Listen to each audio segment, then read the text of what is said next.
noches, edición número 434 de Entre Ustedes y Nosotros. Buenas noches, Buenas noches, Osvaldo. Antes que empecemos el programa vamos a mandar saludos, que vos tenías algunos, yo tenía otros. Muy particularmente hacia dos personas que cumplieron años la semana pasada, que habitualmente nos escuchan, la conocidísima conductora, locutora y actriz Pinky, Lidia Satraño, y Graciela Simone. Yo no tenía nadie en particular, pero alguien que siempre nos ve es el doctor Roberto Molfese, distinguido socio del Universitario de Buenos Aires, así que Sí. le mando un saludo. Los que habitualmente nos ven, si tuviéramos que leerlos, no nos alcanzarían varios años de programa, ¿no es cierto? Hoy vamos a abordar algunos temas que con lo prieto que es el espacio, no permite quizás que se puedan desarrollar con la intensidad que uno querría. Por un lado, un tema que ya está pegando muy fuerte en la sociedad, que es el tema vinculado con el avance del narcotráfico. Recordemos que los temas en campaña que eran muy preocupantes, parece mentira porque la campaña terminó el 27 de octubre, eran la inseguridad, desde luego, la inflación, los subsidios energéticos, toda la problemática de transportes obsoletos con una fortísima carga de corrupción, pero no se hablaba para nada del narcotráfico y creo que este tema es hoy el que está por sobre todas las otras necesidades o problemas que están golpeando severamente en la Argentina. Lo veníamos anticipando hace muchísimo tiempo cuando en algún programa de televisión habíamos dicho que cuando se estaba discutiendo estos casos y se despenalizaba el consumo, la tenencia para consumo personal de la marihuana, que por un lado que el uso de estupefacientes tenía como propósito silenciar la angustia, por el otro lado se estaba enraizando tanto en los sectores más pobres como en los sectores de clases más altas, por una razón, en un caso por la exclusión de los beneficios comunitarios, en otro caso quizás para suplir vacíos, esto que decíamos nosotros de silenciar la angustia, y pensábamos que estos fallos, que a lo mejor con un criterio retrógradamente progresista estableció la Corte de despenalizar para consumo personal, estaban abriendo el camino al narcotráfico. En algún momento con la doctora Pierini dijimos en algún seminario que despenalizar el consumo era eliminar el reproche social y abrir las puertas al narcotráfico.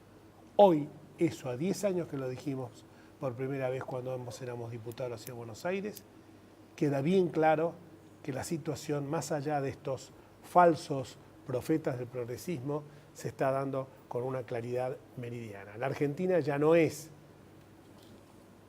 país de consumo ni de producción, ya es país de comercialización y uno de los 3 primeros del mundo en este sentido, con fronteras totalmente frágiles, con una radarización que nunca se hizo, con declaraciones altisonantes, con un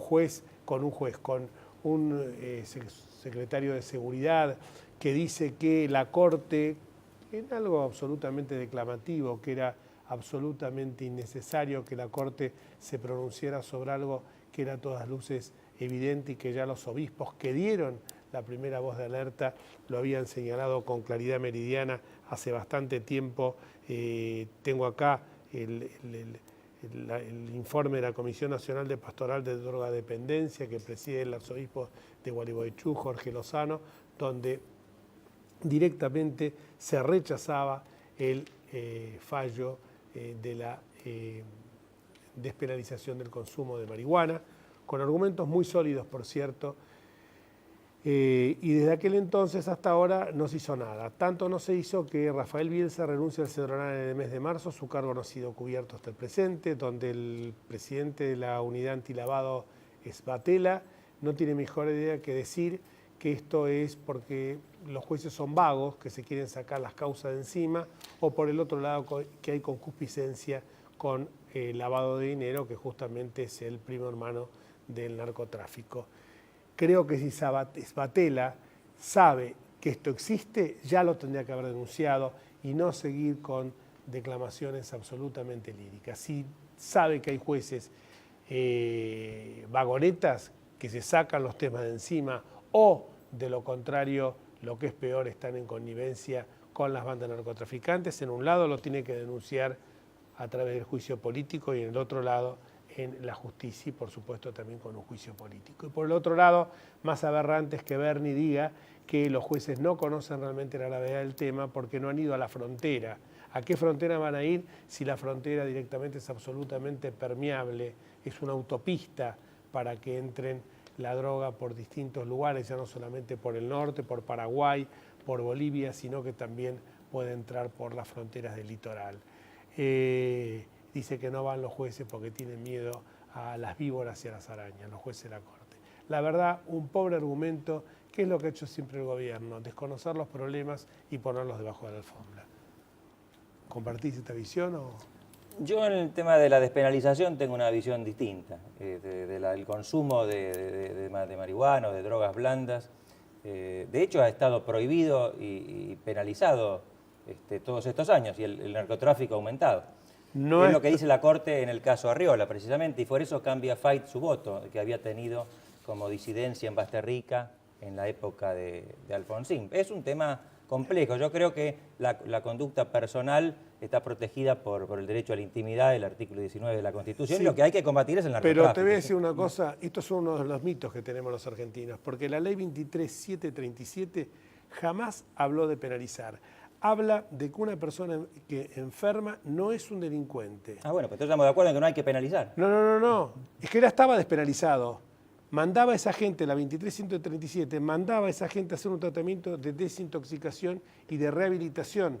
La despenalización del adicto ya se encontraba absolutamente vigente. Este fallo, lo único que hizo es directamente decir, bueno, pueden plantar plantitas de amapola, de marihuana, de lo que sea, del famoso cannabis, pero ya estaba despenalizado. O sea que esto fue pito y cotillón para algunos sectores del progresismo, fulbito para la tribuna, como decimos habitualmente, porque esto ya estaba penalizado porque a la persona... ¿Pero estaba penalizado o despenalizado? No, estaba despenalizado. Lo que se hablaba era, muy claramente, la ley 23.737 establece que cuando la tenencia es para uso personal y hay una dependencia físico-psíquica, el juez puede imponer una medida de seguridad curativa, no significa penarlo, en un tratamiento de desintoxicación y rehabilitación por el tiempo necesario. Ya estaba esto.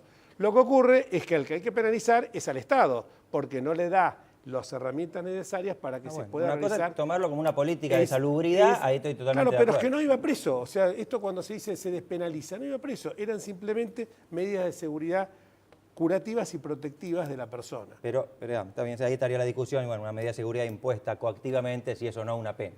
Bueno, me parece que hay un bien jurídico protegido superior que es la salud pública. Yo creo que sería bueno. Es difícil, el tema es Como complejo. ven, no siempre nosotros coincidimos, lo cual es saludable para algunos agoreros que dicen que somos la sociedad de los abogados. Y hasta podemos pedirle la opinión a nuestro distinguido invitado después sobre el tema, si quiere dar. Lo que ocurre es que nuestro distinguido invitado de hoy, que es el doctor Carlos Balbín, gran amigo, juez de Cámara de la Ciudad Autónoma de Buenos Aires, contencioso administrativo y tributario, de un poder judicial que realmente uno siente orgullo, porque ese postulado que establece la Constitución en el artículo 108 de que la justicia sea una justicia ágil y un bajo costo económico, porque una justicia cara, como lo hemos dicho muchas veces, o remolona, es una virtual denegación de justicia. Ese artículo 108 que habla de la justicia barata y que tenga celeridad, hoy es un orgullo de la Ciudad de Buenos Aires y uno de los artífices que esto ocurra es el doctor Carlos Balbín. Gracias por venir, Carlitos. Al contrario, gracias por la invitación y por tus palabras. No, pero es así. Además, Carlos tiene una larga trayectoria en el derecho público y justamente por eso y por tus conocimientos y por ser un catedrático, te hemos convocado para tocar esta reforma express en un punto, porque no vamos a abarcar todos los temas de derecho de familia, los temas de implantación de óvulos y lo inherente al nacimiento. Vamos a hablar... Bueno, la especialidad, claro, del derecho público. El derecho público. Vamos a hablar sobre todo de esto que aparece como una exención de responsabilidad del Estado y de los funcionarios a partir de esta nueva norma. Mira, yo en primer lugar marcaría que es un tema sumamente complejo e importante para la sociedad, de modo que debiera discutirse con tiempo. Es curioso porque en la Argentina durante 150 años de vida institucional nunca se aprobó una ley sobre responsabilidad del Estado, de modo que la responsabilidad del Estado se construyó a partir de decisiones judiciales y de pronto el gobierno pretende en un par de días aprobar una ley sobre regulación de la responsabilidad estatal. Por tanto, yo creo que el primer punto a marcar es la necesidad de un debate mucho más profundo sobre la responsabilidad estatal, porque en definitiva cuando nosotros, abogados, especialistas, legisladores, discutimos la responsabilidad estatal, nos estamos preguntando ante qué casos el Estado debe responder y a quiénes el Estado debe responder, de modo que es un tema que está vinculado directamente con los intereses de todos, con los intereses de la sociedad. Y en la regulación que pretende ahora el gobierno de la responsabilidad estatal a través primero del Código Civil, ahora aparentemente de una ley especial, ¿vos cómo la ves? ¿Es restrictiva de los criterios jurisprudenciales y doctrinarios actuales? Yo creo que la ley que propone el Poder Ejecutivo a debate es una ley restrictiva de la responsabilidad estatal y yo, si me permitís, marcaría 2 o 3 puntos que creo que son centrales en el sentido de restringir o de limitar los casos en que el Estado debe responder cuando éste causa daños a terceros. En primer lugar, el proyecto dice claramente que el Estado no responde por los daños causados por concesionarios de servicios públicos. Pensemos un ejemplo puntual de concesión de transporte de pasajeros, que es sin duda un servicio público. Si se produjera un daño a terceros por parte del concesionario por una prestación irregular o deficiente... Tenemos el caso, el ejemplo clarísimo, el de Estelar. Es un ejemplo tal cual, como vos marcás, entre otros, y en tal caso, según el proyecto de ley de aprobarse este proyecto, el Estado no debe responder. Responde el concesionario, pero no el Estado, cuando en verdad en estos casos yo creo que el Estado debiera responder en la medida en que el Estado no controló el cumplimiento de las obligaciones del concesionario. Actualmente, según mi criterio, el Estado debe responder, pero insisto, de aprobarse este proyecto de ley, en tal caso el Estado no responde patrimonialmente por los daños que se causara a los usuarios de esos servicios públicos concesionados. Que hasta ahora, perdón, no había una norma positiva, no había ninguna ley que estableciera esa exención de responsabilidad del Estado. No, estaba claro que por el 1109 y el 1113, ¿no? Tal cual, entre otros preceptos o reglas del Código Civil, el Estado responde. Es ciertamente una cuestión controvertida, pero sin duda el proyecto, tal como está redactado, exime claramente de responsabilidad al Estado, insisto, cuando se causase un daño a los usuarios de un servicio público. Pero además de esta cuestión limitativa de la responsabilidad estatal, yo creo que hay otro punto muy importante que es de cierta complejidad técnica y por tanto es difícil explicarlo, pero voy a intentar hacerlo en pocas palabras. El Estado tiene ciertas obligaciones que surgen de las leyes, obligaciones determinadas o indeterminadas. Por ejemplo, velar por la seguridad pública. Esa es una obligación que llamamos indeterminada por parte del Estado. Cuando el Estado incumple esa obligación indeterminada y se causa un daño a las personas, el Estado debe responder. Sin embargo, el proyecto dice que cuando se trate de una obligación indeterminada, y vuelvo a insistir con el mismo ejemplo, por caso, velar por la seguridad en los espectáculos públicos, en tal hipótesis el Estado ya no responde, según el proyecto de ley. Y yo creo que es razonable que en tales casos el Estado, si ha incumplido claramente con sus obligaciones, debiera responder. Y hay un tercer punto que creo que también es muy importante y que adelantó Jorge antes, y es en relación a la responsabilidad de los funcionarios públicos. Porque aquí el proyecto limita claramente, por un lado, la posibilidad de que los jueces le apliquen una sanción al funcionario que no incumple una decisión judicial.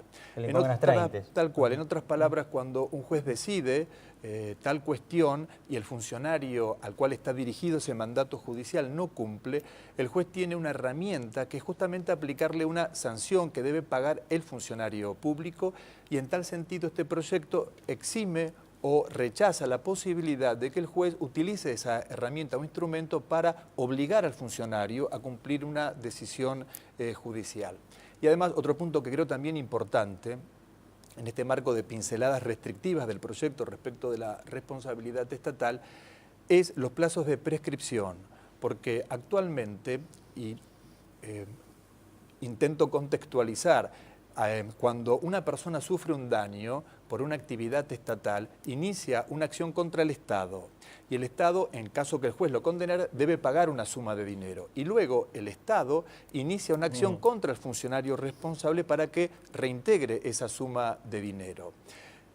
Pues bien, la idea del proyecto originario, no del Ejecutivo, sino de la Comisión de Juristas, es que el particular damnificado inicie la acción contra el Estado y el funcionario a la vez, de modo que no sea necesario luego que el Estado inicie una acción de repetición o reembolso contra el agente público. Pero además, aquí hay un punto muy importante en el proyecto, y es que actualmente cuando el Estado inicia, una vez que es condenado y pagó la suma de dinero adeudada, inicia una acción contra el funcionario, el plazo para hacerlo es de 10 años. Según el proyecto, a partir de ahora el plazo es de 2 años. Con lo cual es un recorte importante en términos de responsabilidad de los funcionarios públicos. Estamos, aclaro, hablando de funcionarios públicos que ejercen de un modo irregular sus funciones y que a partir de allí cometen un daño respecto de terceros. Como podría haber sido el caso del secretario de Transporte en su momento, si se pudiera comprobar de que hubo una negligencia en su obrar.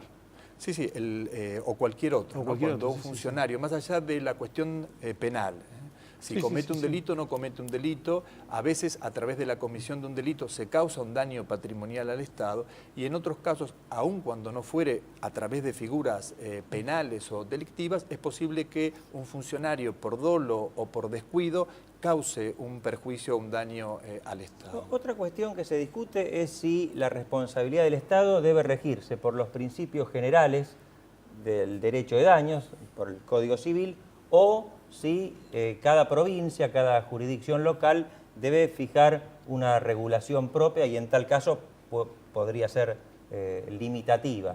¿Cuál es tu opinión? Es una discusión que se está planteando incluso ahora en el Congreso, ¿no?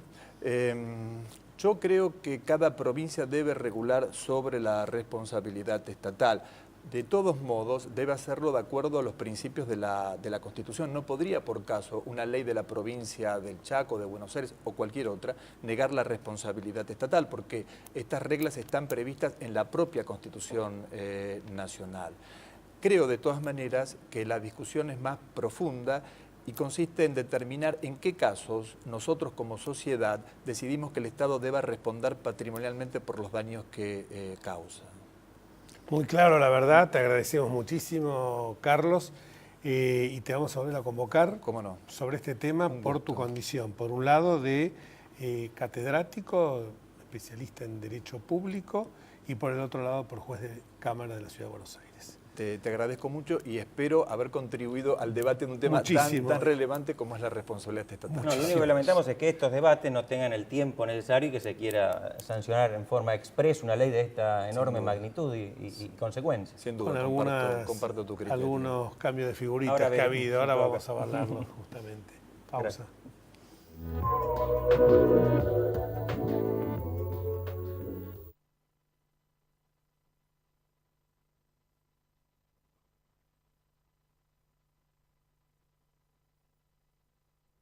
Vivimos en un mundo que necesita minerales, pero sabemos que, antes que nada, necesitamos un mundo donde vivir.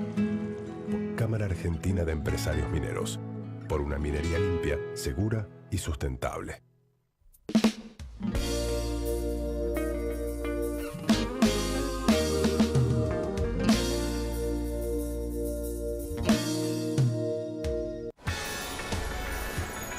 ¿Sabías que podés hacerte controles de salud gratuitos en los hospitales públicos de la ciudad y en cualquiera de los centros de salud y acción comunitaria que están en los barrios? En la ciudad, la salud es prioridad. Por eso es pública, gratuita y de calidad. Buenos Aires Ciudad. En todo estás vos.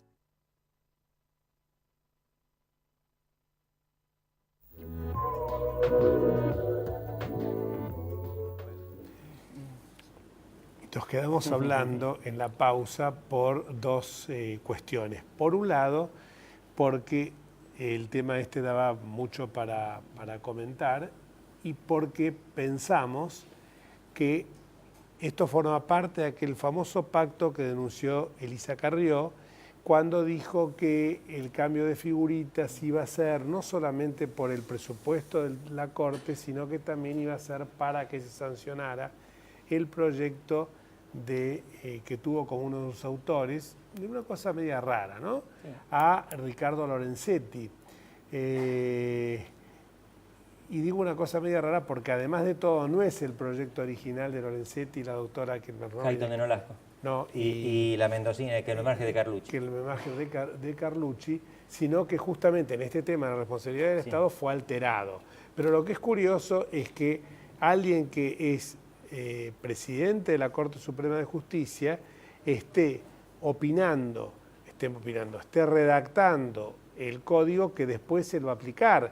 Cuando llegue a la Corte Suprema se va a abstener porque ella emitió opinión a través de libros que incluso algunas malas lenguas dicen que ya estarían comprados los derechos por alguna editorial. Bueno, este argumento lo dijimos nosotros en este programa en cuanto se presentó el proyecto, pero no lo escuché ni lo leí en ese momento por parte de nadie. Ahora veo que algunas personas lo están señalando luego de este aparente pacto, pero realmente yo creo que afecta a la división de poderes. 2 ministros de la Corte hacen el código, lo comentan, no se ha desmentido que una importante editorial jurídica ya haya preparado los libros con los comentarios de ellos, y luego como jueces eventualmente interpretarán y seguramente tendrán que intervenir en acciones de inconstitucionalidad que seguramente en muchos artículos que son polémicos se van a presentar.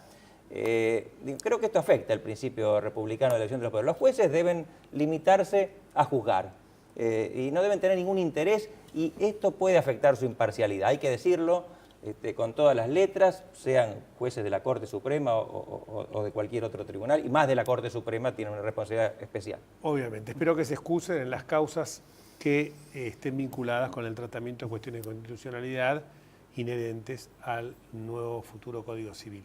Y justamente estos dos temas parecería que se hubieran enraizado porque el tema de la Corte, que cumplió hace muy poquito tiempo, 150 años, mereció por parte de algunas instituciones, entre ellas por parte del FORES, cuyo presidente se encuentra con nosotros, Marcelo de Jesús, gracias por venir. Muchas gracias por la invitación. Y presidente del FORES, destacado jurista, y también con las dos cosas que yo había dicho, pero yo dije iba a haber dos cosas. Uno, el tema, cuando empezó este bloque, el tema de esto de Lorenzetti, toma y daca, y el segundo tema que dejé abierto y no lo cerré como esas ventanitas de Windows, ¿cuál era?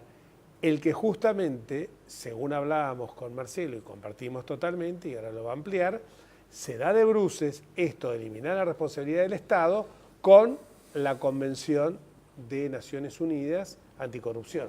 Sí, hay 3 grandes convenciones, la de Naciones Unidas, la OEA y de la Organización Mundial de Comercio. Esto es una ampliación, desde nuestro punto de vista, del ámbito de impunidad, porque en vez de hacer más estricta la responsabilidad del Estado y de sus funcionarios, la hace menos estricta.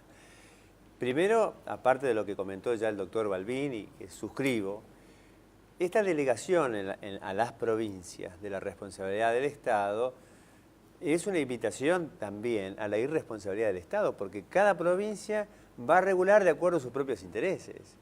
Esta regulación en el ámbito nacional tiene de alguna forma un nombre y apellido, que es la causa de 11. Por eso expresamente se excluyen la responsabilidad derivada de hechos del concesionario. Y en las provincias va a pasar algo similar. Ahora, ninguna provincia y tampoco el Estado Nacional puede, por una ley de derecho común, como puede ser un código, contradecir una convención de carácter internacional que, por la Constitución Nacional, tiene jerarquía constitucional. Entonces, desde ese punto de vista, la reforma del código nos parece que en ese punto es inconstitucional. Desde otro punto de vista, la reforma del código tiene otros 3 vicios. El primero ha sido de la Convención Anticorrupción. El segundo es que afecta a la seguridad jurídica. ¿Por qué? Porque usted va a poner en vigencia un código en el plazo de 6 meses. Ahora, los abogados estudiamos y nos recibimos en 5 o 6 años. Y los jueces también. Ahora, en 6 meses vamos a tener que estudiar toda la vida de fondo, tanto del ámbito de las sociedades, en el ámbito del derecho del consumidor, el ámbito de la salud, el ámbito de la familia, el ámbito de las personas. ¿Y sobre qué vamos a hacerlo? Porque usted deroga toda la legislación positiva en el momento, pero además deroga toda la jurisprudencia vinculada con esa legislación. Y en tercer lugar, deroga también las costumbres que también hacen al derecho y que son un poco lo que nos regulan como sociedad. Entonces, en 6 meses, usted va a hacer una especie de revolución francesa del derecho, cambiando toda la regulación. Entonces, digo yo, los abogados, ¿sobre qué bases vamos a poder aconsejar a nuestros clientes, personas, sus empresas jurídicas, lo que sea? Y los jueces, ¿sobre qué bases van a poder dictaminar cuando usted le borró la historia? Es como si usted quemara todos los libros de derecho y empieza de cero. Entonces, seguridad jurídica. Tercero, no existe un consenso. Porque cuando usted hace un código, lo que tiene que hacer es un consenso social, porque usted está regulando la vida de nuestra sociedad y la pretensión es de regularlo durante un largo plazo. Y el cuarto vicio es el apresuramiento. Van de la mano, la falta de consenso va de la mano con el apresuramiento, pero son dos cosas distintas. Es tratar de sacar las cosas rápido hoy porque a lo mejor me conviene. Este es el gran problema. Clarito como el agua. No, te quería preguntar, al margen de los temas del Código Civil, por los 150 años de la Corte, que vos organizaste un acto muy importante. Sí, bueno, tratamos gracias. de vos también, porque nos trata demasiado de usted, muy formal. Bueno, perdón. Tenemos confianza, pero sí, el FORES junto con el Colegio de Abogados de la Ciudad de Buenos Aires, con la Fundación Konrad Adenauer, con la ley Thomson Reuters, con la Universidad Católica Argentina, organizamos un evento que nos pareció muy importante para la sociedad, que es el 150 aniversario de la Corte Suprema. Y al respecto tuvimos una alegría especial, porque si bien es un acto cívico de ONGs, el organismo público más importante que se adhirió es el Consejo de la Magistratura de la Ciudad de Buenos Aires, a la cual nosotros estamos particularmente reconocidos. Porque no es un evento que deba pasar desapercibido para la sociedad. Y desde ese punto de vista hemos tenido el reconocimiento de 20 otras ONGs. Pero de organismos públicos ha sido el Consejo de la Magistratura el que se adhirió desde un primer momento con una importante resolución. ¿La Corte? La Corte dictó, mandó una carta lamentando que ninguno de los ministros pudiera asistir, y lo cual valoramos, aunque sí nos hubiera gustado por lo menos una nota de adhesión antes del evento.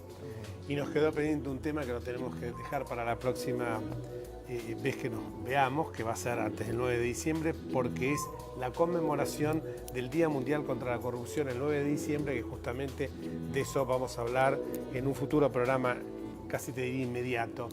Y nosotros, que nos quedó también los cambios de gabinete, nos vamos hasta el próximo martes, si Dios quiere. Chao.